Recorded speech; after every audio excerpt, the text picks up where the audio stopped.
যুগে বাংলা সালতানাতের মাত্র কয়েক বছরের জন্য একজন হিন্দু রাজা পুরো সুলতানি শাসন উল্টে দিয়েছিলেন। তার নাম ছিল রাজা গণেশ। তিনি ছিলেন উত্তরবঙ্গের একজন অতি শক্তিশালী জমিদার। যখন ইলিয়াস শাহী বংশের সুলতানরা দুর্বল হয়ে পড়লেন, 1414 সালে গণেশ নিজের বুদ্ধি আর তলোয়ারের জোরে দখল করে নিলেন বাংলার সিংহাসন। শুরু হয় রাজা গণেশের অত্যাচার। রাজ্য থেকে মুসলিমদের উৎখাত করাই ছিল যার প্রধান লক্ষ্য। এই একই সময়ে জৈনপুর সালতানাতের উত্থান হয়, যার সুলতান ছিলেন ইব্রাহিম শার্কি। সুফি সাধক নূর কুতুবুল আলম গণেশের অত্যাচারে অতিষ্ঠ হয় জৌনপুরের সুলতানকে ডেকে আনলেন গণেশকে সরাতে। যুদ্ধ এড়াতে গণেশ এক অদ্ভুত শর্ত মানলেন। তিনি তার 12 বছর বয়সী ছেলে যদুকে মুসলিম হতে দিলেন, যাতে যদু সিংহাসনে বসতে পারে।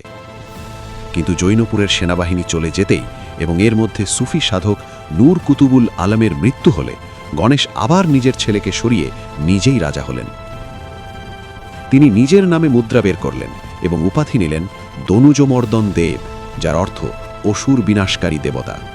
প্রায় 4 বছর তিনি একচ্ছত্রভাবে বাংলা শাসন করেছিলেন। 1418 সালে গণেশের মৃত্যুর পর তার ছেলে যদু আবার মুসলিম হয়ে যায় এবং জালাল উদ্দিন মোহাম্মদ শাহ উপাধি নেন। আবার বাংলায় ফিরে আসে মুসলিম শাসন।